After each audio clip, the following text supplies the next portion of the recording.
If you are not good at DSA you can not able to like do things optimize तरीके से नहीं कर पाओगे। Actually मैंने ना आपका कोर्स 2 बार लिया था। बार्कले की समर जब इंटर्न आने वाली थी ना, उससे पहले भी मैंने एक बार ले लिया था to be like on the safer side की अगर इनकेस पीपीओ नहीं मिला तो मैं बैकअप में मेरे पास डीएसए रेडी होना चाहिए। ऐसा ना हो कि पीपीओ नहीं मिला और मुझे पता चल रहा है कि डीएसए तो रेडी ही नहीं। एंड ऑफ द अप्रैल में है ना बार्कलेस आई थी हमारे ऑन कैंपस। आई थॉट कि नहीं होगा, बट मैंने अप्लाई कर दिया। ऑनलाइन असेसमेंट हुए, उसके बाद इंटरव्यूज हुए और मेरा उसमें सिलेक्शन हो गया। मेरी जर्नी बहुत टफ रही है यहाँ तक तो, और मेरे पेरेंट्स भी थोड़ा हाई इकोनॉमिकल बैकग्राउंड नहीं है, तो उसकी वजह से वो बहुत हैप्पी थे कि चलो फाइनली अब अर्निंग मेंबर हो गया। 4th ईयर तक मैंने ऑलरेडी बहुत अर्न कर चुका था, तो उनको आइडिया हो गया था कि अब कर लेगा कुछ ना कुछ। 4-5 इंटर्नशिप्स तो हो ही चुकी हैं। पूरे 4 साल में मैंने ना 8 लाख कमा लिए थे total through internships. Only internship.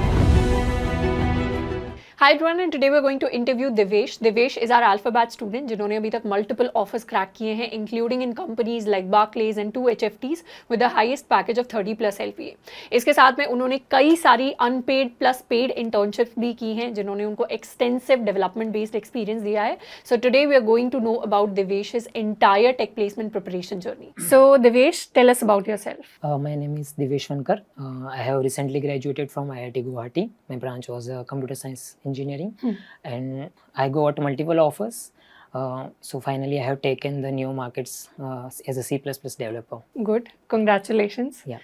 So Devesh, we have gotten to know that you have received multiple offers. Some of them are on campus, some of them are off campus. So before we talk about your selections, let us talk about your entire college journey. कि आपने college के first year में क्या पढ़ा, second year में क्या पढ़ा, third year में क्या पढ़ा एंड फोर्थ ईयर में क्या पढ़ा? ठीक है। एक्चुअली हमारा फर्स्ट सेमेस्टर ऑनलाइन था due to corona. So after that I came to campus. So my first semester CGPA is good one, like it's around 8+। But after उसके वहाँ के नए नए थे, तो फिर ऑब्वियसली है कि सबको थोड़ा एंजॉय करने का या फिर एक्सप्लोर करने का, क्योंकि जेई का टाइम थोड़ा हार्श रहता है, तो वहाँ से तो उसकी वजह से मेरी CPI गिर गई थी। बट मेरे मन में ये तो था कि मुझे एक्सप्लोर करना है बहुत। तो जैसे ही फर्स्ट ईयर मेरा एंड हुआ ना, तो मेरे को तब स्टार्टिंग में ब्लॉकचेन से बहुत मतलब लगाव था कि चलो समझना है मुझे। तो मैंने बहुत एक्सप्लोर किया, बहुत कैसे डेप्स बनते हैं। मैंने वेब डेव, सबसे पहले मैंने वेब डेव स्टार्ट की थी। तो वहाँ से मैंने फिर डेप्स कैसे बनते हैं ये सीखना स्टार्ट किया, ये वो। फिर जैसे ही फर्स्ट ईयर एंड हुआ तो वो वेकेशन आता है, तो उस विंटर में मैंने मतलब मैंने सोचा कि चलो अनपेड ही सही बट इंटर्न अप्लाई करना स्टार्ट कर देता हूँ। तो मैंने है ना सबसे पहले मैंने एक रिमोट इंटर्न ब्लॉकचेन डेवलपर की सीखी थी, मतलब अप्लाई किया था। उसके बाद वहाँ मेरी मतलब वो अनपेड थी। मैंने वहाँ मतलब वहाँ कोर ब्लॉकचेन पे काम नहीं किया, बट डेवलपमेंट में काम किया था जनरली। जैसे कि फ्रंट एंड बैक एंड था, तो फ्रंट एंड में मैंने Vue.js एक फ्रेमवर्क होती है, उस पर काम किया था। बैक एंड में मैंने .NET काम किया था। एक्चुअली मेरा ऐसा होता गया ना कि जो मैंने इंटर्न की ना, जो पिछले एक्सपीरियंस थे ना, वो एक छोटे छोटे कीवर्ड, जैसे कि ये याद रखना, जैसे कि मैंने .NET पे काम किया, तो that got my next offer. Like that's like my chronology ऐसे ही होती गई कि जो पिछला चीज़ किया ना मैंने, वो मेरे को नेक्स्ट ऑफर मिलता गया। फिर ऐसा हुआ कि सेकेंड ईयर स्टार्ट हो गया, तो सेकेंड ईयर में इंटर्नशिप स्टार्ट हुई। फिर मैंने वहाँ ये गुड़गांव में की थी, वो प्रोफेसर के अंडर थी। उनका कोई एक स्टार्टअप था मेडसोल्यू करके। तो वहाँ फिर से मैंने पाइथन में मैंने डीजेंगो पे काम किया। फिर मैंने तो वहाँ डीजेंगो पे बैकएंड बनाया था मैंने। उनका इंश्योरेंस का प्लेटफॉर्म था, उसमें मैंने फिर मेरे को डीजेंगो का ओवरराइड। तो एक्चुअली ऐसे काम करते करते मुझे है ना बहुत मल्टीपल फ्रेमवर्क का आइडिया हो गया। तो फिर ऐसा हो गया था ना कि डेवलपमेंट में अब मेरा दिमाग इतना खुल चुका ना कि किसी भी फ्रेमवर्क किसी भी लैंग्वेज में करने को कह रहे थे ना, तो मुझे चाहे ना भी आता हो तो सीख के कर ले रहा था मैं। तो फिर तब मुझे समझ आया कि इतना है कि एक्सप्लोर करते जाओ। अभी मेरे को तब पता नहीं था कि इंटरेस्ट क्या है मेरा। फिर उसके बाद जैसे ही 2023 आई थिंक, हाँ 2023 में जनवरी में आपका कोर्स मैंने लिया। तो वहाँ से डीएसए सीखना स्टार्ट किया। मतलब आइडिया था बेसिक, क्योंकि कंप्यूटर साइंस था ना, तो आइडिया था बेसिक। बट मैंने जैसे ही स्टार्ट किया तो वहाँ से फिर मुझे सारे डाटा स्ट्रक्चर पता चलना शुरू हुए। तो वहाँ से एक्चुअली मैंने डीएसए की जर्नी स्टार्ट की। सो उसके बाद मुझे ऐसा फील हुआ कि डाटा स्ट्रक्चर और एल्गोरिदम्स आने के बाद है ना, सब चीज़ें क्लिक बहुत ज़्यादा जल्दी करती थी कि कैसे होता होगा, मतलब ऐसा। तो फिर मैंने वो 4 मंथ कोर्स किया। उसके बाद एंड ऑफ द अप्रैल में है ना बार्कलेस आई थी हमारे ऑन कैंपस। तो मैंने वहाँ अप्लाई किया। आई थॉट कि मेरा नहीं होगा, बट मैंने ऐसे अप्लाई किया कि चलो ना, ऐसा था कि सब लोग अप्लाई नहीं कर रहे थे क्योंकि वो टू अर्ली था, क्योंकि वो एक्चुअली समर के बाद आता है ना सेकेंड ईयर के, बट वो बहुत पहले आ गया था अप्रैल में। तो आई थॉट कि नहीं होगा, बट मैंने अप्लाई कर दिया। ऑनलाइन असेसमेंट हुए, उसके बाद इंटरव्यूज हुए और मेरा उसमें सिलेक्शन हो गया। फिर जिस समर था ना, उस समर फिर से हमने है ना, उस समर में तो तुरंत नेक्स्ट ईयर के समर के लिए वो होता है ना, तो उस समर में फ्री था, तो फिर से मैंने उस प्रोफेसर के अंडर कहा कि एक और इंटर्नशिप कर ले, दे दो मुझे कि, तो उन्होंने कहा कि ठीक है मेरे पास, तो उन्होंने फिर से मुझे इंटर्न के लिए दे दिया। तो अभी तक आप 4 इंटर्नशिप्स कर चुके हो एंड कॉलेज के सिर्फ 2 ईयर्स हुए हैं। हाँ, तो फिर मैंने वो प्रोफेसर के अंडर इंटर्न करता रहा during summer also, and after coming to college वो मेरे प्रोफेसर ही थे, तो कंटिन्यूस रखा मैंने वो। फिर till next year March, means till the third year complete जब तक हुआ, तब तक मैंने उनसे उनके टच में ही रहा। और मार्च में वो इंटर्नशिप मैंने फिर कहा कि अब मेरा बार्कलेस के लिए है, तो मैं वहाँ जाने वाला हूँ। तो उसके बाद फिर मैंने एंड सेम ख़त्म किए, उसके बाद फिर बार्कलेस ज्वाइन किया। फिर जैसे ही बार्कलेस ख़त्म होने वाली थी, तब मुझे पता चल गया था कि परफॉर्मेंस की वजह से, मतलब मुझे पता चल गया कि पीपीओ मिलने वाला है। तो फिर मैंने सोचा कि अब जाके क्या करूँगा। तो अब फिर से मैंने है ना, मतलब मैं तब मुझे एक्चुअली बार्कलेस में मुझे पता चल गया था कि एचएफटी क्या होता है। ओके। तो फिर मैंने ये नई अब इंटर्न ढूंढना स्टार्ट कर दी थी आके, जैसे ही फोर्थ ईयर स्टार्ट हुआ, तो मैंने मतलब समर से ही स्टार्ट कर दिया था एक्चुअली कि C++ डेवलपर या फिर ब्लॉकचेन, दो में से एक में मुझे जाना ही जाना है। तो फिर मैंने दोनों में रिमोटली मैंने अराउंड 25-30 लिंक्डइन पे अप्लाई किया था। तो फिर मुझे पता, फिर रिप्लाई आना स्टार्ट हुए, बट 3-4 क्या है, तो फिर मैं समझ गया कि बहुत ज़्यादा करूँगा तो 1-2 तो आ ही जाएंगे। तो फिर फाइनली मैंने एक रिमोट फिर से ढूंढी, वो भी पेड। तो उस टाइम मैं ज़्यादा खुश हुआ था, मतलब ऐसा था कि वैसा भी हो सकता है कि तुम्हें, मतलब ऐसा था कि मुझे C++ डेवलपर का जो DA से था वो आता था, और जो कोर्स में पढ़ाया जाता है ना, मतलब जो आपके कोर्स में, वो मुझे अच्छे से आता था। तो उसकी वजह से फिर से मुझे गोकॉन्ट रिमोट इंटर्न मिल गई। फिर वहाँ से मैंने स्टार्ट किया, तो फिर से वो भी पेड थी। उन्होंने इनिशियली अराउंड 20K पेड किया था, फिर टिल सितंबर वो 80K चले गए, फिर दिसंबर तक वो 1 लाख चले गए थे। फिर वो मैंने कंटिन्यू रखी टिल द अप्रैल। उसके बाद फिर से अप्रैल में लाइक उन्होंने ऑफ़र मुझे दे दिया था, तो आई थॉट कि अभी 2 ऑफ़र है, बार्कलेस और ये, बट मैं थोड़ा हेजिटेट हो रहा था क्योंकि वो रिमोट थी। तो मैंने मतलब मेरे 1-2 मेंटर है, उनसे मैंने बात की ऐसे, तो उन्होंने कहा कि स्टार्टिंग में remote is not good. So मैंने सोचा कि चलो फिर से अप्लाई करते हैं, तो वो भी इसी एक्सपीरियंस की वजह से मुझे मतलब इंडिया के बेस्ड HFT में मिल गया। तो फिर फाइनली न्यू मार्केट्स मैंने ज्वाइन किया। ओके, सो आपके पास at the end of 4th year you had 3 full time offers, 1 in GoQuant, 1 in Barclays and 1 in new markets, जिनमें से 2 HFT कंपनीज थी। ठीक। And 1 was definitely a big brand name. ठीक है, तो Divesh, tell us about the entire process of selection. सबसे पहले we'll start with Barclays.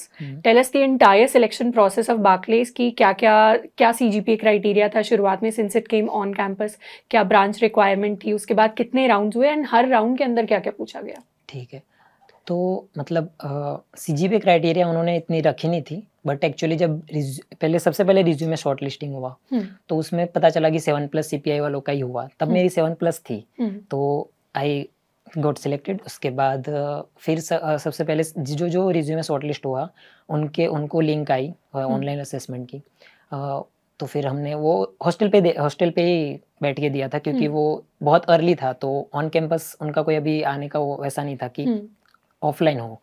तो फिर उसमें 3 सेक्शन थे ऑनलाइन असेसमेंट में। First one was technical, second was behavioral, and third was like it's kind of aptitude, but it's different from every company, like it's very different from every company. 3 hours timeline थी पूरे online assessment की, 1 hour each of the section.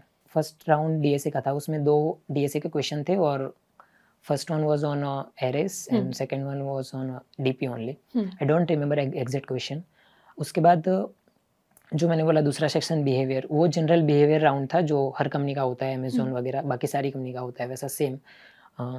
वो बहुत लेंदी था, but simple था। So you had to write answers in it? No, not it's right answer, it's objective only. Okay. Like how much you rate, like is it assign, like align your values or not, okay. Like have you like you are like it or don't like it, or very much unlikely, that kind of things. ठीक है, can you give us an example of what kind of questions were there? Yeah, One example behavior, for the students. जैसे कि you like if someone is like challenging your point, like Okay. आपको पसंद है कि नहीं कि अगर किसी ने आपका जो पॉइंट आपने जो रखा है वो कोई अगर चैलेंज करे तो, या फिर you like fast paced environment or not, that kind of questions, like it's behavior based total, जो वो मतलब उनका होगा कि वो जज करते होंगे हमें उस बेस पे. And last third one was aptitude. It's very different. Barclays ने कुछ ऐसा था कि उन्होंने इमेज वाली चीज़ें दी थी, मतलब कैलकुलेटिव था प्लस कुछ इमेज, और मतलब मुझे एग्जैक्टली रिमेंबर नहीं हूँ कि क्या एग्जैक्ट था, बट एप्टीट्यूड जैसा था. बट उन्होंने ऐसा कि आप कैलकुलेटर से सिंपली नहीं कर सकते. बहुत मतलब 20 क्वेश्चन थे सिर्फ, मैं शायद 12 की 11 ही कर पाया था. But it's like calculative, and like it's you have to read whole paragraph and then you have to like analyze and then finally answer it, that kind of things. and ये round हुआ online assessment. उसके बाद थोड़े दिनों बाद जो selected हो गए थे उनके लिए फिर उन्होंने एक ऑनलाइन सेमिनार जैसा रखा था, 2 दिन का था. First day was for the seminar, second day was for the interviews. 2 दिन में सेकंड मतलब ऐसा था कि ये पूरा ऑनलाइन ही प्रोसेस थी. तो फर्स्ट डे सेमिनार हुआ, उसमें उन्होंने अपनी कंपनीज के बारे में बताया, उनकी कोर वैल्यूज के बारे में बताया. तो फिर सेकंड मतलब उसके बाद जो सेकंड डे था वहाँ इंटरव्यू स्टार्ट हुआ. मेरा अराउंड 9 AM स्टार्ट हुआ था. तो फर्स्ट राउंड वाज टेक्निकल. सो उसमें मुझे सबसे पहले DSA का क्वेश्चन पूछा गया था. वो सर्कुलर लिंक लिस्ट का था क्वेश्चन. तो वो मैंने पहले तो मतलब मैंने वो डायरेक्ट ऑप्टिमाइज अप्रोच बता दी. तो इंटरव्यूअर ने मुझे पूछा कि can you prove it mathematically. तो फिर मैंने उन्हें मतलब लॉजिकली अच्छे से प्रूव करके दे दिया था, like not on paper but logically explain करके कि ऐसे इस तरह से. तो फिर मैथमेटिकली हो गया. उसके बाद उन्होंने SQL पे गए थे. उन्होंने SQL का क्वेश्चन पूछा जिसमें वो सिंपल ही क्वेश्चन पूछा था. एक टेबल दी थी जिसमें एम्प्लॉयज़ का नाम था और उनकी आईडी थी और मैनेजर की आईडी थी. उसके बाद मुझे बस सबके मैनेजर निकालने थे. और तो वो भी मैंने अच्छे से बता दिया था. उसके बाद राउंड मतलब ये ऑनलाइन ही पूरा राउंड था. उसके बाद अराउंड 3 और मैं लॉबी में बैठा रहा था क्योंकि बहुत सारे बच्चे थे आई थिंक. सो उसके बाद फिर HR राउंड था. सो HR राउंड में वो टोटली बिहेवियर पे गए. पहले तो शायद थोड़ा डाटा एनालिटिक्स काइंड ऑफ पूछ रहे थे. वो पूछ रहे थे have you ever collected any data. So I told them like during the like I joined the ECL in my college. So during that time only we have to call the speakers. So we usually find the like LinkedIn profiles and then phone numbers and call them, approach them, like cold email and that kind of things. So I told them. After that they have like asked behavior question like have you ever took a stand for someone during some challenging problem, that kind of problems. वो सारी behaviour question होने के बाद उन्होंने फिर मुझे पूछा कि तुम्हारी जर्नी बताओ यहाँ तक की. तो वहाँ मैंने रियलाइज़ किया कि if you don't like multinational companies में अगर तुम्हें इतना भी टेक्निकल नहीं आता बट अगर तुम्हारा बिहेवियर एंड कम्युनिकेशन अच्छी है ना तो तुम अपनी मतलब सही से तुम्हारा मतलब सिलेक्शन होने के चांसेस बहुत बढ़ जाते हैं. तो like eight the end of the HR round HR was impress my way. Like मेरी स्टोरी सुन के उनको बहुत मतलब अच्छा लग गया था. तो फिर उसके बाद फाइनली वो राउंड हो गया. उसके बाद मुझे मतलब फाइनली कॉल आ गया था बार्कले से कि या you got selected. Okay. And what was your offer in internship and in placement in Barclays? So पहले इंटर्नशिप के टाइम 1 लाख पर मंथ था. तो उन्होंने कहा कि मतलब during after like they have after the internship they have given the PPO. So based on my performance they have given 17 LPA. Okay. So this was not the standard package of Barclays? This was standard only, but sometime it may differ like around 1 lakh only, like around like 17 is standard one. ठीक है. And now let's talk about your second company which was GoQuant, जिसमें आपने internship भी की, जिसको आपको full time offer भी मिला. How many rounds were there? And how big is the organization? What does an HFT exactly do? उन चीज़ों को हम बाद में कवर करेंगे. पहले राउंड्स की बात करते हैं. क्या सिलेक्शन प्रोसेस था? सो एक्चुअली मैंने पहले लिंक्डइन से बहुत सारी अप्लाई की थी. तो उन्होंने पहले मुझे मतलब ओवर द मेल ही करने को कहा था. वहाँ डिस्क्रिप्शन में मैंने देखा था तो मैंने अप्लाई किया. फिर उन्होंने सबसे पहले है ना एक ऑनलाइन असेसमेंट भेजा जिसमें मुझे ऑर्डर मैनेजमेंट सिस्टम बनाना था. Okay. So actually order management system is we have to place in a grow how we place a order for the, like, let's say Reliance, we place order, we modify it and we trade it. That kind of order management system I have to made on the OKX exchange. It's a cryptocurrency exchange. Okay. So they have told me to make that in C++ only. So मैंने वो बनाया. उसके बाद उन्होंने मैं पहला candidate था उनके लिए रिमोट जॉब के लिए, वो उनकी ऑर्गेनाइजेशन में. तब तक उनके ऑर्गेनाइजेशन में I think around 15 people only. It's startup only, but उनका वैल्यूएशन अराउंड $2 million था तब, $2 million. So I think it's good. चलो स्टार्ट. तब मेरे लिए इतना ऐसा था ही नहीं कि पैसा, सीखना था बस कि चलो KHFT में होता क्या है. तो फिर मैंने वो ऑनलाइन असेसमेंट में जो दिया उन्होंने, एक कोड लिखने को, वो मैंने अच्छे से पूरा. कितना टाइम लगा आपको ऑर्डर मैनेजमेंट सिस्टम बनाने में? एक्चुअली 1 वीक लगा था. उन्होंने मुझे 1 वीक का टाइमलाइन दिया था, बट उन्हें ये नहीं पता था कि OKX एक्सचेंज इंडिया में नहीं चलता. पर मैंने कैसे भी फिगर आउट कर लिया था कि VPN से चल जाएगा और वो सब. तो 1 वीक जितना लगा था, 1 वीक अराउंड, 1 वीक एक्चुअल बनाने में लगा था, क्योंकि उससे पहले मुझे पता ही नहीं था कि वो लोग मुझे हेल्प कर रहे थे, क्योंकि उनके लिए भी पहला था मैं, और मेरे लिए भी वैसा नया था. तो उन्होंने मुझे बताया कि VPN यूज़ करो, ये वो. फिर उसके बाद 1 वीक में मैंने बना दिया था अच्छे से.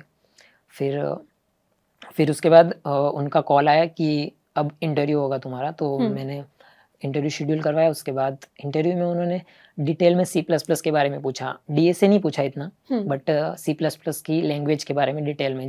C++ में है ना, वो यूट्यूब से सीख रहा था आपके वाले से ही. तो मुझे थोड़ा बहुत जो DSA का आइडिया था ना, वो आपके यूट्यूब से ही था. फिर मुझे समझ आ गया था कि मुझे DSA अच्छे से करना है. तो हाँ, कोर्स लेने का मेरा मेन मोटो यही था कि है ना, है तो अवेलेबल फ्री में, बट अगर एक बार कोर्स ले लो ना, तो क्या होता है कि मोटिवेशन बना रहता है और कंसिस्टेंसी रहती है. एक्चुअली मैंने ना आपका कोर्स 2 बार लिया था. कैसे कि जब सेकेंड ईयर एंड होने वाला था ना, तब जनवरी 2023 में लिया. फिर मैंने इंटर्नशिप वाला जो ऑफर मिला मुझे, उसके बाद जैसे ही जो ये बार्कले की समर जब इंटर्न आने वाली थी ना, उससे पहले भी मैंने एक बार ले लिया था, to be on the safer side, कि अगर इनकेस PPO नहीं मिला तो मैं बैकअप में, मेरे पास DSA रेडी होना चाहिए. ऐसा ना हो कि PPO नहीं मिला और मुझे पता चल रहा है कि DSA तो रेडी ही नहीं है. इसलिए मैंने तो वो फिर उन्होंने इंटरव्यू में C++ में जैसे कि मल्टी प्रोसेसिंग क्या होता है, मल्टी थ्रेडिंग क्या होता है, तुमने कभी ऑप्टिमाइजेशन की है? तो मैंने तब ऐसा एकदम बहुत खतरनाक वाली ऑप्टिमाइजेशन तो नहीं की थी. तो मैंने उनको कहा कि मैंने DP वगैरह से ऑप्टिमाइजेशन सीखी है. फिर कोड में ऑप्टिमाइजेशन में मुझे तब थोड़ा बहुत ये आइडिया था कि स्ट्रक्ट को पैकिंग कैसे करते हैं. तो ये सब मैंने उनको बताया कि अगर कैसे मिस ऑप्टिमाइजेशन, ये थोड़ी छोटी ऑप्टिमाइजेशन होती है C++ में, तो वो मैंने सीखी है. तो फिर उन्होंने बेसिक, इतना छोटा ही इंटरव्यू था वो, ज़्यादा बड़ा नहीं था. और उसके बाद HR राउंड जैसा था कि HR वही कन्फ्लिक्टिंग वाले क्वेश्चन, बिहेवियर के क्वेश्चन वो पूछे. उसके बाद मेरा उसमें हो गया था, क्योंकि उनके लिए भी मैं न्यू था. वो मुझे ट्राई करना चाह रहे थे कि इंडिया से अगर रिमोटली हम करवाए तो क्या होता है. लकीली मैं भी बहुत अच्छा परफॉर्म कर गया. तो उसके बाद फिर उन्होंने बहुत एक्सपांड की थी टीम. तो मैंने वो 10 months की इंटर्न की थी. ठीक है. And you directly got your PPO from there? हाँ, directly. Because of my performance they are ready to give me the they have first quote me around 30 LP base. Then when I got a offer from Neo Markets, they are ready to go up to the 36, but I rejected because of its remote. So yeah. Now tell us about your third company, which is New Markets, which you finally ended up joining. So around end of the April मैंने इनका, क्योंकि and से आने वाले थे, तो मैंने इनको कह दिया था कि मैं 1 month लीव पे हूँ. तो तब मैंने सोचा, मेरे जो मेंटर है उन्होंने मुझे बोला कि you can try to apply any other companies also, क्योंकि ये रिमोट है तो सही नहीं है. और मुझे भी समझ आ गया था कि रिमोट है तो सही है, but initial of the career is not good. So मैंने फिर अप्लाई करना स्टार्ट किया. तो मैंने तब दो कंपनी में अप्लाई किया था. तब तक एक्चुअली HFT में ऐसा होता है कि थर्ड पार्टी HR ही होती है. तो वो मुझे है ना, हम उनको बता देते हैं कि मुझे HFT के लिए अप्लाई करना है, तो वो हमें है ना रीच आउट कर देते हैं कि अगर कोई भी कंपनी ओपन है तो पहले तो मैंने मैथेसिस एडवाइजर एक कंपनी है, वो भी HFT है, वो it's very good HFT in like India. तो just to clarify, third party HR से आप कनेक्ट कैसे हुए फर्स्ट टाइम? वो लिंक्डइन से ओनली। ठीक है। तो लिंक्डइन पे मतलब आप किसी भी HR को देखोगे तो अगर वो ऐसा लिख रहे हैं अपनी बायो में और या फिर लिंक मतलब डिस्क्रिप्शन में कि we are building HFT team या फिर that kind of description, they are surely third party. ठीक है। सो they will like they are not charging anything, just they will make us to reach the company of HFTs. ठीक है। So मैंने फिर सबसे पहले मैंने मैथेसिस एडवाइजर का इंटरव्यू दिया था। वहाँ आई नो कि it's very so many interviews are there. उसके बाद मुझे इंटरव्यू स्टार्ट हुआ था, तो इंटरव्यू में उन्होंने मुझे 2 क्वेश्चन पूछे थे। First one was a puzzle, it's medium puzzle. वो मैं उन्होंने मुझे मैथमेटिकली प्रूव करने को बोला, तब मैं प्रूव नहीं कर पाया था शायद, तो वहीं शायद उन्होंने मुझे रिजेक्ट किया था। बट उसके बाद उन्होंने DA से पूछा, वो rotated array of like rotated sorted array, and I have to find the like middle yeah, I think middle element, yeah. That's the question. I have solved it. He told me to write in a notepad only, so we have shared screen and write it, but I got rejected in that. Okay. After that actually क्या हुआ था कि जो मैंने गोकॉन में काम किया था ना, तब मैंने एक थे 2022 पास आउट को मैंने रिफ़र किया था, वो अपने पार्ट टाइम की तरह। तो उसके बाद ये हुआ कि उनको मैंने रिफ़र किया, तो उन्होंने मुझे ऐसे ही एक HFT में रिफ़र किया था उन्होंने मुझे। सो इसकी वजह से मुझे नियो मार्केट में ऑफ़र मिला था actually. So my resume got selected. After that ऐसा हुआ कि that was like technical interview only, first one, and that's first and last one, that only, because it's very small team there, it's a startup only, that's why. So उन्होंने मुझे सब बहुत basic से start किया, simple question कि हमने new जब करते हैं, न्यू मेमोरी में न्यू एलोकेशन होता है, न्यू और डिलीट, तो क्या होता है इंटरनली, क्या होता है। तो तब मुझे पता था अच्छे से सब कुछ, मैं प्रिपेयर था उस टाइम तक कि तो मैंने अच्छे से समझाया कि न्यू, फिर वो इंटरनली मैलोक को कॉल करता है, मैलोक इंटरनली मैप और like mapping of memory happens. So they have ask very basic but detailed question, like C++ में जब हम इंट मेन लिखते हैं तो जो पूरा डाटा का मतलब पूरा कोड होता है वो एक्चुअली स्टैक में जाता है। उसके बाद तुमने अगर डायनामिक मेमोरी एलोकेट की तो फिर कैसे होती है, तो वो सब डिटेल्ड क्वेश्चन जो C++ में बेसिक होते हैं वो। फिर simple question like smart pointers में और नॉर्मल रॉ पॉइंटर में क्या डिफरेंस है। अगर new like question like new and delete are already there, then why there are smart pointers. So that kind of small questions are asked. So based on that like फिर उसके बाद मतलब ऐसे detailed question ही थे, DA से ज़्यादा नहीं पूछा बट डिटेल C++ के क्वेश्चन पूछे। उसके बाद दैट्स फाइनल राउंड, और उसके बाद मैं सिलेक्ट हो गया था उसमें। ठीक है। And what was your package in new markets? Like it's 22 base but like it will increase later on. So ठीक है, yeah that is good, and it's based out of Mumbai. हाँ ठीक है। ओके देवेश, सो हमने आपकी जर्नी के बारे में भी जान लिया। Now we have gotten to know the entire process. Tell us, in your entire journey आपके पास मल्टीपल ऑफर्स आए, एक बार्कलेज से आया, एक न्यू मार्केट से आया, एक गोक्वांट से आया, 2 इनमें HFTs हैं, एक काफ़ी अच्छी कंपनी है। What was your criteria of finally selecting? कौन से 2-3 क्राइटेरिया थे जिन्होंने आपको हेल्प किया of selecting your final offer? Like entire journey में मैं क्या एक्सप्लोर करता गया सब कुछ, तो फाइनली मुझे रियलाइज हुआ कि बार्कलेज इज MNC, सो वहाँ थोड़ा learning experience is slow. So like मैं ये तो श्योर ही था कि बार्कलेज में नहीं लेने वाला। गोकॉन्ट वाज श्योरली लाइक, बट जैसे ही मुझे नियो मिला तो उसके बाद ऑप्शन रह गए थे गोकॉन्ट या फिर नियो, एंड वो छोड़ना is very weak for me because there is 36 ways and 20 ways. So finally like फिर मैंने बहुत सोचा कि वो इंडियन बेस नहीं है, फिर लाइक रिमोट है, तो एक्चुअली वो पेमेंट्स पूरी मतलब डॉलर में होगी, तो मतलब वो इंडियन बेस्ड है नहीं, इंडियन रजिस्टर्ड भी नहीं है, तो फिर रिमोट का वो थोड़ा बहुत रह जाएगा कि टैक्स वगैरह का बहुत ज़्यादा बढ़ जाएगा। इसलिए फिर मैंने सोचा कि फाइनली मतलब नियो करते हैं। और एक और रीज़न भी था कि वो क्रिप्टो की HFT थी एक्चुअली, तो crypto HFT was very easy actually. ऐसा है कि क्रिप्टो में लीज लाइन का एक कॉन्सेप्ट नहीं होता। लीज लाइन मतलब अब ऐसे समझा सकता हूँ कि अगर मतलब मैं ऑर्डर मार रहा हूँ तो उसमें कोई लिमिट नहीं है, मतलब तुम कहीं से भी मार सकते हो इंडिया से बेस, मतलब if you are in India and your exchange is on like Hong Kong, you can place order from anywhere else. Okay. So there is nothing like a competition between you and someone is based on Hong Kong. You both are at different levels. So ऐसा कुछ नहीं है, but मुझे ये सब तब समझ आ गया था कि इंडियन एक्सचेंज में काम करूंगा तो फ्यूचर भी है, कि आगे मुझे स्विच करना है तो भी अच्छा है, और तो उस हिसाब से मैंने फाइनली इंडियन HFT चूज की. And one more thing I want to highlight that you did right was that you entered a market, that you entered an industry which has a high PE ratio in India, which is fintech. That means that even if you enter with a lower base, there are so many opportunities that are going to give you a higher package in the future, depending upon your work experience. So that is a good decision that you made it as a fresher. GoQuant वालों ने मुझे 2 बार call किया था, 2 घंटे के लिए, तो कि डोंट गो, बट मैंने उनको यही समझाया कि ये मेरा ऐसा पॉइंट है कि अगर मैं अभी HFT में नहीं गया इंडियन, तो एक्चुअली HFT इंडिया में ऐसा होता है कि HFT में सीनियर को नहीं लेते. अगर if you are in SD software development line, it's very difficult to enter the HFT line, but for fresher it's nothing like that. Like why is it difficult for experience?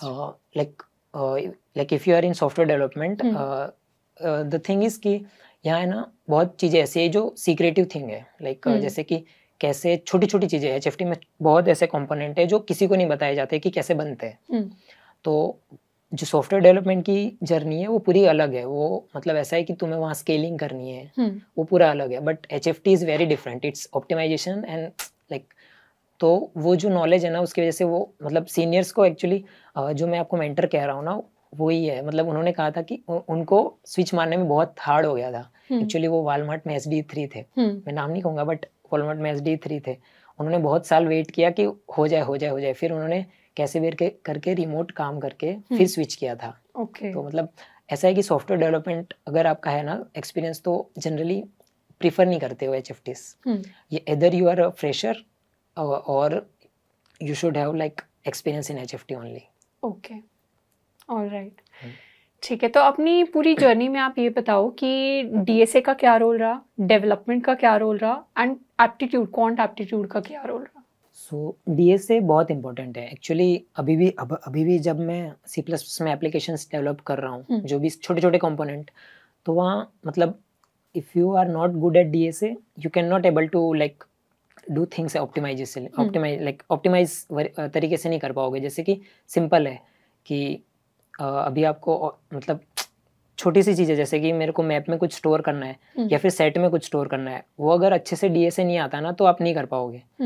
वो अलग बात है. जो optimisation C++ related है वो आप मतलब ऐसा है कि धीरे धीरे सीख जाओगे, बट जो ये तुरंत क्लिक करने वाली चीज़ें है ना, फास्ट पेस, वो DSA करवाता है. चाहे इधर वो वेब डेवलपमेंट भी हो, मतलब वहाँ पे भी अगर आप बैकएंड बना रहे हो, अगर आपको DSA अच्छे से आता है ना, तो कैसे डाटा को एनालाइज करके कौन से डाटा स्ट्रक्चर में फिट करना है ना, वो बहुत अच्छे से आ जाता है. चीज़ों का optimization, how things are actually implemented internally.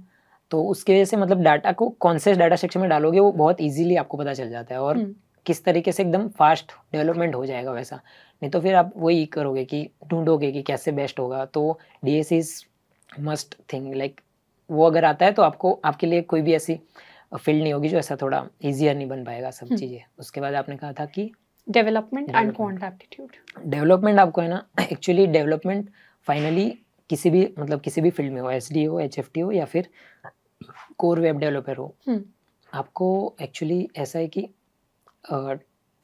Development की वजह से आपको ऐसा होगा कि आपका दिमाग खुलेगा. एक्चुअली ऐसा है कि आप कुछ डेवलप कर रहे हो, अगर आपको एक्सपीरियंस नहीं है ना, मतलब आपने कभी डेवलप नहीं किया, तो आपको सिंपल एक TCP कनेक्शन बनाना होगा ना, तब भी आपको ऐसा लगेगा कि ये बहुत बड़ी चीज़ है. बट अगर कभी भी ऐसा थोड़ा थोड़ा डेवलपमेंट किया है ना, तो आपको ऐसा एक डेवलपमेंट करने से एक एक्सपीरियंस ऐसा आता है कि आपको ऐसा कुछ नया देख के डर नहीं लगेगा. एक्चुअली ऐसा डॉक्यूमेंटेशन को पढ़ना, फिर उसको इस तरीके से उसमें जो लिखा है उस तरीके से इम्प्लीमेंट कर देना, वो एक्चुअली डेवलपमेंट सिखाता है. जैसे कि आप छोटी सी चीज़ समझो कि Django की डॉक्यूमेंटेशन है. अगर मैंने कभी Django नहीं किया या ना मैंने कभी डेवलपमेंट किया, पर अगर मुझे कुछ फिर कहा जाएगा कि डॉक्यूमेंट पढ़ के बना लो, तो मैं बना नहीं पाऊंगा। पर अगर मैंने कभी भी वेब डेवलपमेंट किया है या फिर डेवलपमेंट किया है, simple, it's not about only web development like in इधर इट इज इन C++ और जावास्क्रिप्ट एनीथिंग, बट डेवलपमेंट किया है तो आपको ये आइडिया रहेगा कि चीज़ें डॉक्यूमेंट पढ़ के कैसे आप कर सकते हो, क्योंकि एक टाइम ऐसा आएगा, मतलब एज किसी भी फील्ड में हो, SD हो या फिर एक टाइम तो ऐसा आएगा कि जहाँ आपको है ना यूट्यूब पे ट्यूटोरियल्स नहीं मिलेंगे और आपको खुद से इम्प्लीमेंट करना पड़ेगा। तो उसमें डाटा स्ट्रक्चर और अगर आपने पहले से डेवलपमेंट की है वो बहुत हेल्प करता है। एंड क्वांट एप्टीट्यूड का क्या रोल रहा? क्वांट एप्टीट्यूड एक्चुअली मतलब मुझे इतना पूछा नहीं गया क्योंकि I am not in quant research role. Actually quant aptitude research role को बहुत ज़्यादा पूछा जाता है, जो क्वांटिटेटिव रिसर्च एनालिस्ट होता है ना उनको। सो इट्स लाइक इतना मुझे पूछा नहीं गया, बट हाँ मैं मैथमेटिकली जितना CS में पढ़ाया जाता है उतना मैंने अच्छे से कर रखा था। लाइक प्रोबेबिलिटी हो गया वैसा। एक को डिसाइड करना इज़ नॉट ईजी, बट ऐसा कह सकता हूँ कि दोनों को 50-50% वेटेज है, क्योंकि डेवलपमेंट से मुझे ये आइडिया मिला कि कुछ भी कैसे डेवलप करना है, क्योंकि मुझे इतना आइडिया हो गया था मतलब 4th ईयर खत्म होते होते कि C# और जावा एकदम सिमिलर लैंग्वेज है। जावास्क्रिप्ट और पाइथन को बहुत ईजियर है, मतलब उसको तो इतनी सारी एक्सप्लोर करने के बाद ऐसा हो गया था कि कोई नई लैंग्वेज आ रही थी ना तो मुझे इतना डर नहीं लग रहा था। तो डेवलपमेंट ने किया और मैंने हाँ, और ये फ़ायदा कैसे हुआ कि एक्चुअली मैंने पहले C# में डेवलपमेंट किया, तो आपका कोर्स भी लेने में मुझे डिफ़िकल्ट नहीं हुई, क्योंकि तब स्टार्टिंग में जब सेकंड मतलब 3rd ईयर में लिया था ना, तब C++ में कोर्स नहीं आया था एक्चुअली, तब सिर्फ जावा में था। तो तब मुझे डिफ़िकल्टी इसीलिए नहीं हुई क्योंकि तब ऑलरेडी मैंने बहुत सिमिलर था, तो मुझे समझ आ गया था कि तो मैंने DSA भी इसलिए अच्छे से सीख लिया था। तो और DSA के लिए मैंने बोला कि वो आपको चीज़ें ऑप्टिमाइज़ तरीके से कैसे करोगे वो बताएगा, क्योंकि कोई भी डाटा है आप किसी भी डाटा स्ट्रक्चर में डाल सकते हो, बट अगर ऑप्टिमाइज तरीके से जाओगे तभी तो सब कुछ बेस्ट रहेगा। Yes definitely, and that is something I think fintech firms they prioritize. ठीक है, अच्छा, in your entire journey, in the entire interview process या coding test, what do you think was the most challenging part? Most challenging like coding wise या HR interview में क्या challenging था? कुछ भी। कोडिंग टेस्ट ज़्यादा चैलेंजिंग था, interview का कौन सा पार्ट ज़्यादा चैलेंजिंग था? सबसे ज़्यादा चैलेंजिंग पार्ट जहाँ आपको काफ़ी नर्वस फील हुआ हो? सबसे नर्वस तो मुझे ना बार्कलेस के इंटरव्यू में हुआ था एक्चुअली, क्योंकि वो सबसे पहला इंटरव्यू था मेरा, मतलब ऐसा प्रोफेशनल इंटरव्यू। क्योंकि तब तक ऐसा था कि मेरे को ऐसा नहीं था कि मेरा नहीं लगेगा तो कोई दिक्कत नहीं है। वो ऑन कैंपस था, फर्स्ट टाइम था मेरा, तो उसमें मुझे मतलब ऐसे कोडिंग वगैरह में नहीं लगा था इतना, but actually in the middle of the interview मतलब मेरा रिमोट कनेक्ट मतलब ऑनलाइन हो रहा था, तो मेरा इंटरनेट कनेक्शन चला गया था एकदम से। बट मैंने थोड़ा काम खुद को किया था, फिर पानी वानी पिया, फिर से स्टार्ट किया था इंटरव्यू। मतलब एक्चुअली MNC कंपनी में इंटरव्यूअर चाहता है कि हमें सिलेक्ट करना ही आया है वो। हम एक्चुअली इतना डर जाते हैं ना कि परफॉर्म नहीं कर पाते उतना वेल, बट एक्चुअली अगर काम रह के देते हैं ना तो सब सही से हो जाता है। Yes. So what was your parents' reaction when you told them about the first offer of Barclays? They are very happy actually. Like मैं बहुत अंडर प्रिविलेज बैकग्राउंड से आता हूँ एक्चुअली, क्योंकि मैंने स्कूलिंग JNV से की है। फिर उसके बाद JEE की कोचिंग में मैंने एक दक्षिणा फाउंडेशन होता है, वो भी स्कॉलरशिप टाइप ही था। तो मैंने ये पूरे साल मतलब टिल JEE मैंने मतलब स्कॉलरशिप पे किया है, एग्ज़ाम दे के। मतलब ऐसा होता था कि JNV शायद आपको आइडिया हो कि 5th में एग्ज़ाम देनी होती है। आप बताओ डिटेल में। ठीक है, एक्चुअली JNV एक ऐसा प्लेटफॉर्म है, सेंट्रल गवर्नमेंट ने बनाया है। तो जवाहर नवोदय विद्यालय वो CBSE में बेस्ट रिजल्ट देता है अभी। सो 5th में एग्ज़ाम देनी होती है उसकी। उसके बाद आप बोर्डिंग स्कूल जाओगे, 6 to 12 वहाँ पढ़ोगे। फिर देयर इज़ वन इंस्टीट्यूट दक्षिणा फाउंडेशन, जो 10th and 12th में हमारी एग्ज़ाम लेता है JNV वालों की। फिर उसमें अगर आप पास होते हो तो आपको JEE की कोचिंग फ्री में मिलती है। दैट्स दक्षिणा foundation only for the government school, either is central और लोकल गवर्नमेंट्स। सो फिर मैंने 12th के बाद वो दिया, तो उसकी वजह से मतलब मेरी जर्नी बहुत टफ रही है यहाँ तक की। तो और मेरे पेरेंट्स भी थोड़ा इतना हाई इकोनॉमिकल बैकग्राउंड नहीं है, तो उसकी वजह से वो बहुत हैप्पी थे कि चलो फाइनली अब अर्निंग मेंबर हो गया। तो और फिर मल्टीपल ऑफर्स मिले तब कैसा लगा पेरेंट्स को? तब तो वो मतलब एक्चुअली ऐसा हो गया था कि मतलब 4th ईयर तक मैंने ऑलरेडी बहुत अर्न कर चुका था, तो उनको आइडिया हो गया था कि अब अब कर लेगा कुछ ना कुछ। कि 4-5 इंटर्नशिप्स तो हो ही चुकी हैं। तो मैंने एक्चुअली पूरे 4 साल में मैंने ना 8 लाख कमा लिए थे टोटल। Okay, through internships. हाँ, ओनली इंटर्नशिप, वो कोई स्कॉलरशिप वगैरह कुछ नहीं, पूरा इंटर्नशिप और वो सब। तो और तब आई लाइक घर में एक इमरजेंसी भी आई थी, तो मैंने तब वहाँ हेल्प भी की थी, तो वो लोग बहुत हैप्पी थे। ठीक है। एंड आपके कोई छोटे भाई बहन हैं? हाँ, 2 बहनें हैं ना। ठीक है, उनका क्या रिएक्शन था? वो भी बहुत हैप्पी है एक्चुअली। रिसेंटली अभी मेरी एक सबसे छोटी जो बहन है, वो इंजीनियरिंग उसने स्टार्ट की है। उसको भी मैंने एक आपका ही कोर्स दिलवाया है, मतलब फर्स्ट ईयर में ही उसने एंटर किया है, तो मैंने बोला कि सीख, बस सीखना है, ऐसा कुछ नहीं है कि यही करना है, बट सीख इसको। तो मैंने उसको दिलवाया है अभी। Good, nice. अच्छा ये बताओ आप कि जैसे आपकी बहन है, she starting her engineering journey from the first year, ऐसे कोई भी स्टूडेंट है जो अपने फर्स्ट ईयर से अपनी इंजीनियरिंग जर्नी की स्टार्ट कर रहा है, तो आप उसको क्या गाइडेंस दोगे कि उसको first year, second year, third year किस तरीके से अपनी जर्नी के अंदर क्या क्या सीखते चले जाना चाहिए? What should be their road map? हाँ, एक्चुअली देखो, CPI सबसे पहले है, मतलब ऐसा है कि टॉप पे नहीं है, बट ऐसा है कि उसको मेंटेन करके चलना है। ऐसा नहीं होना चाहिए कि हमारे हाथ से निकल जाए CPI। तो I like as per my like I think कि 7.5 या 8 से प्लस रहोगे ना, तो बहुत सेफ साइड रहोगे, बहुत सेफ। तो एक्चुअली मैंने इनिशियली 7+ मेंटेन की थी, उसकी वजह से मेरे को ऑन कैंपस इज़ वेरी, क्योंकि ऑन कैंपस के लिए आपको है ना CPI के वजह से ऑफर मिलते हैं। Otherwise I know there are many friends of mine जो DSA में बहुत अच्छे हैं, बट 7+ CPI ना होने के कारण कंपनी में बैठ ही नहीं पाते। तो इसलिए CPI सबसे, मतलब साइड बाय साइड मैनेज करके चलना है। और सेकंड थिंग कि एक्सप्लोर करो, क्योंकि एक्सप्लोर करोगे तभी आपको पता चलेगा कि आपको सबसे अच्छा क्या लगता है। क्योंकि जैसे कि मैंने ब्लॉकचेन किया, उसके बाद नॉर्मल पूरा वेब डेवलपमेंट भी किया, उसके बाद मैंने सॉफ्टवेयर की वहाँ इंटर्नशिप करके मुझे एक्सपीरियंस भी मिला कि कैसा MNC में है।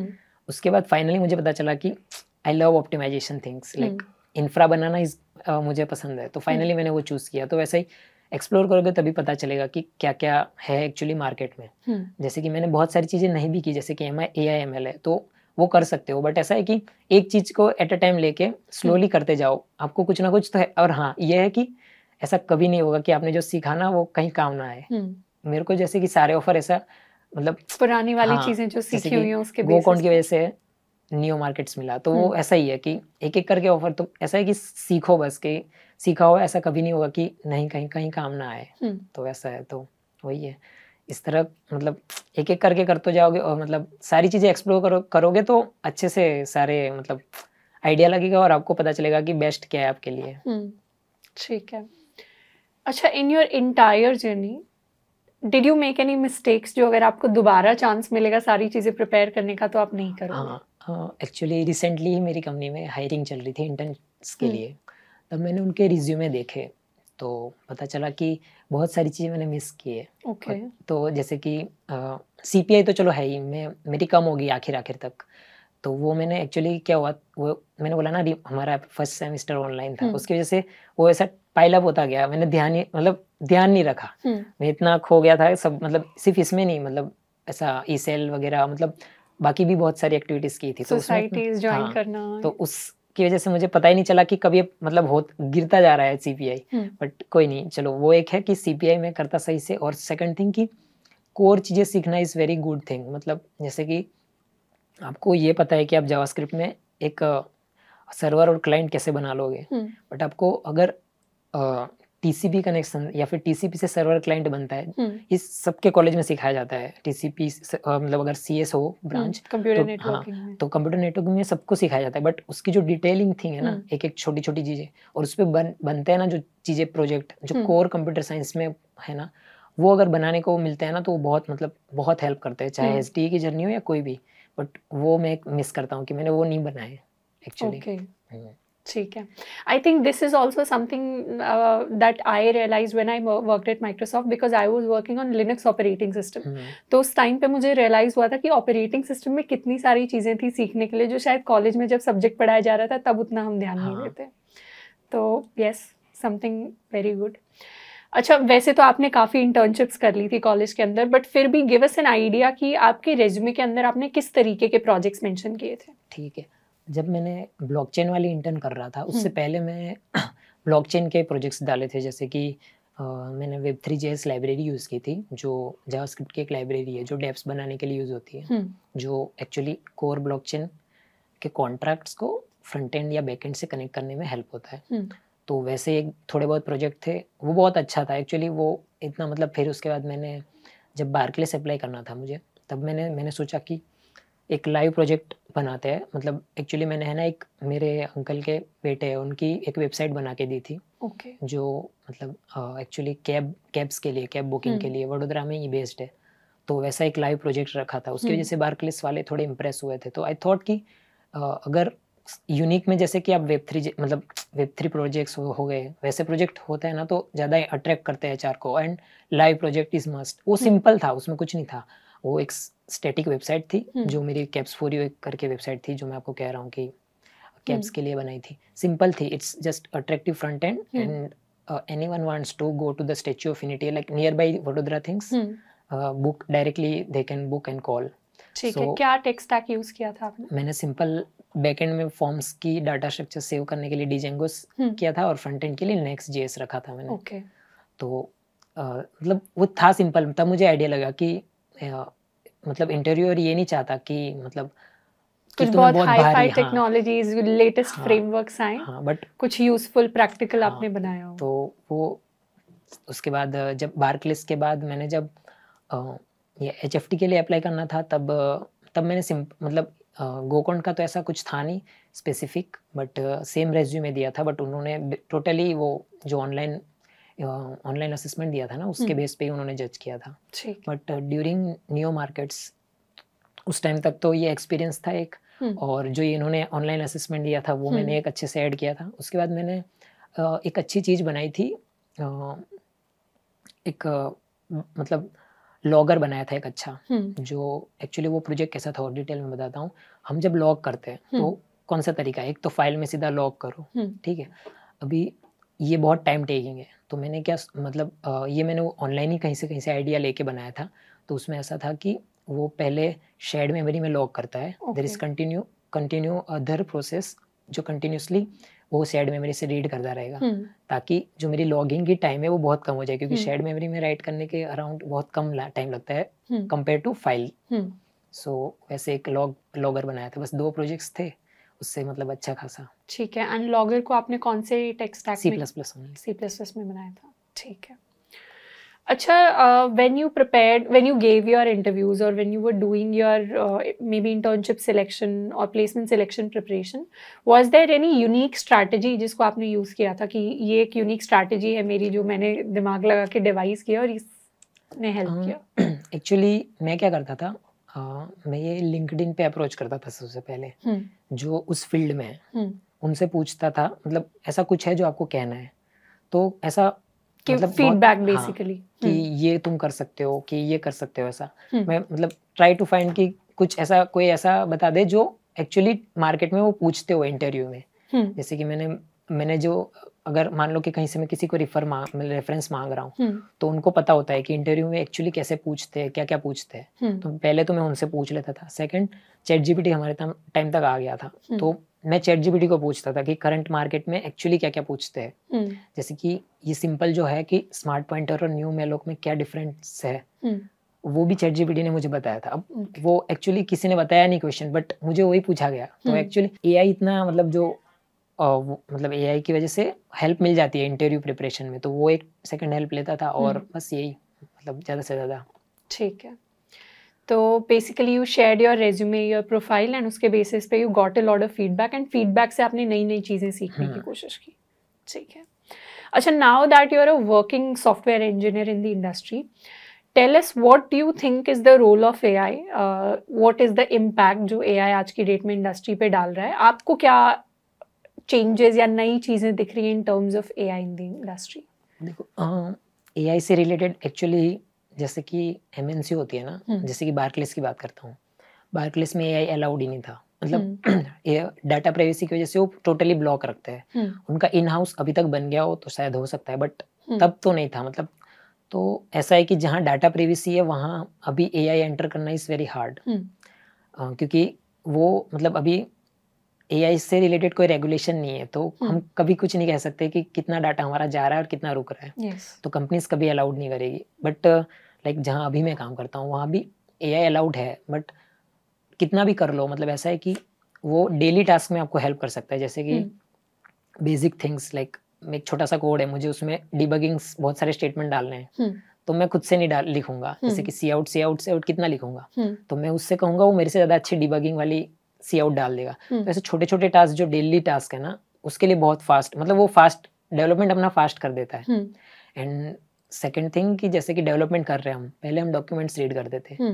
अब ऐसा हो सकता है कि डॉक्यूमेंट्स अगर लेटेस्ट उसको मिल जा रहा है तो वो हमें ना सीधा बता देगा स्टेप्स की ऐसे ऐसे करो तो तुम कर सकते हो, तो वहाँ हेल्प मिल जाएगा। बट अगर तुमको बहुत हाईली ऑप्टिमाइज कुछ मतलब ऐसा हाईली स्केल ऐसा बनाना है ना, तो AI हेल्प नहीं करेगा। जैसे कि अब मुझे CI/CD पाइपलाइन के बारे में करना है कुछ, तो AI उसमें कुछ नहीं कर सकता, मुझे इंडिविजुअली बैठ के सीखना पड़ेगा अच्छे से और करना पड़ेगा। तो वैसे हर जगह रिप्लेस नहीं कर रहा है, बट हाँ कोडिंग डेवलपमेंट फास्ट पेस कर दे रहा है। So do you think AI will replace software engineers in the coming 5 years, 10 years? मतलब सॉफ्टवेयर इंजीनियर्स को रिप्लेस नहीं करेगा, बट जो यूज नहीं कर रहा है ना उसको रिप्लेस कर देगा। मतलब if you are using it and like there are 2 candidates, एक है जो कह रहा है कि मैं कभी AI को यूज नहीं करूंगा, I have so much knowledge, and एक दूसरा कैंडिडेट है जिसे नॉलेज इज लाइक इक्वली और थोड़ा सा कम, बट उसे AI को यूज करके प्रॉम्प्ट करके टास्क करवाना आता है। तो company obviously want someone who do task very fastly. So fast pace environment में ऑब्वियसली वो जो AI यूज कर रहा है वो जीत जाएगा। तो वैसे सॉफ्टवेयर इंजीनियर तो रिप्लेस हो सकता है ना। Definitely, but that doesn't mean for students that we do not study for interviews, because interviews में AI is not allowed yet. हाँ, तो स्टडी तो मतलब आना तो चाहिए ही तुमको। ये भी एक है इम्पोर्टेंट कि any generative AI you take, if you don't know anything, you will stuck in that one cycle. Yes. You will never able to like come out of it. Yes, if you start building something with AI and you have no knowledge, तो आप कुछ ऐसा build कर दोगे जिसमें इतने issues होंगे आप fix ही नहीं कर पाएंगे। इससे better होगा हम खुद ही scratch से build कर लें। तो वो अगर AI को आप पूरी तरह यूज करोगे तो it's not good for right now. But छोटे छोटे टास्क के लिए करोगे तो आप स्पीड अप कर पाओगे। Definitely. ठीक है। अच्छा, in your resume, what do you think was the wow factor that impressed the HR or the recruiters the most? जैसे मैंने आपसे बोला कि मैं क्या करता था, जिस भी तरीके की कंपनीज को अप्लाई करता था ना, वो वाले स्किल्स ऐड करता था। तो हर बार मैं मतलब रेज्यूमे अपडेट करता था। जैसे कि रिसेंटली अभी मेरा HFT का बना हुआ है, तो जैसे जब मैं ब्लॉकचेन के लिए कर रहा था तो मैं देखता था कि कौन से बेस्ट थे। जब मैं मतलब 2022 तक तो AI तब इतना पॉपुलर नहीं था, तो मैं ऑनलाइन ही ढूंढता था। तो यूट्यूब वगैरह से कहीं ना कहीं तो ऐसा मिल ही जाता था कुछ ना कुछ कि जिसने शेयर किया हो कि रेज्यूमे इस रोल के लिए ऐसे बनाओगे तो बेस्ट होगा। तो मैं ऐसे एक्सप्लोर करके कर लेता था, या फिर जो लिंक्डइन वाला तरीका है कि ये इंक्लूड करो। और एंड थर्ड थिंग कि हमारे वहाँ थोड़ा मतलब जो भैया दीदी रहते थे जो सीनियर्स, वो थोड़े हेल्पफुल रहते थे, तो वहाँ से भी थोड़ा आइडिया लग जाता था। ठीक है, ओके। Last 2-3 questions. सबसे पहले तो tell us the role that you think that communication skills have in the industry in the interview process. क्या रोल रहा कम्युनिकेशन स्किल्स का? Like communication is the key, क्योंकि अगर आप जो सोच के आ रहे हो, जो समझ के आ रहे हो या पढ़ के आ रहे हो, वो अगर एक्सप्रेस नहीं कर पाओगे तो फिर वो मतलब आपका जो भी मेहनत होगा वो कोई काम का नहीं रहेगा। तो सबसे पहले, और MNC में सबसे ज़्यादा होता है कि दे विल जज वेरी मच कि आप कैसा बिहेव कर रहे हो, आप कैसा मतलब रिएक्ट कर रहे हो, आप कैसे आंसर कर रहे हो, वो बहुत जज करते हैं MNC में एक्चुअली। इसलिए वो स्पेसिफिकली बिहेवियर राउंड बनाता है कि वो जज कर पाए कि जो आ रहा है कैंडिडेट वो कैसा है। तो वहाँ कम्युनिकेशन सबसे ज़्यादा इम्पोर्टेंट है। और बाकी तो जो मैंने जनरल कहा वही कि जो आप सीख के आ रहे हो अगर वही एक्सप्रेस नहीं कर पाओगे तो फिर कोई मतलब नहीं है ना सीखने का। अच्छा, when you entered IIT Guwahati as a student, तो क्या आपके एक्सपेक्टेशन थे कि प्लेसमेंट में किस तरीके के ऑफर्स होंगे, क्या होगा, and what was the reality for you? हाँ, एक्चुअली मतलब तब हमें स्टैटिस्टिक तो नहीं पता था कि प्लेसमेंट का क्या होगा, बट शायद तब मैं सोचता था कि 40 बेस होना चाहिए, तब मैं सोचता था ऐसा। बट उसके बाद जब मैंने ये मतलब मेरी CPI फिर फाइनली 4th ईयर तक मेरी CPI थोड़ी डाउन हुई थी। उसके बाद मैंने ये सारे इंटर्नशिप वगैरह किया था, तो उसके बाद मुझे आइडिया लग गया था कि मतलब फाइनली जब न्यू मार्केट ज्वाइन कर रहा था तब कि अभी नहीं but down the 6th month और 8 months मेरी मतलब जो था एक्सपेक्टेशन उतना पहुंच जाएगा, बट तुरंत तो नहीं इतना मतलब रीच कर पाया, बट डाउन द 6 और 8 month जितना मैंने सोचा था उतना मतलब पहुंच जाऊंगा। ठीक है देवेश, और कुछ जो आप अपनी जर्नी से शेयर करना चाहते हैं जो स्टूडेंट्स को हेल्प करेगा? वही कि कीप लर्निंग और कीप एक्सप्लोरिंग वैसा वाला, क्योंकि ऐसा है कि आपको नहीं पता कि कौन सा आपका सीखा हुआ कहाँ काम आ जाएगा।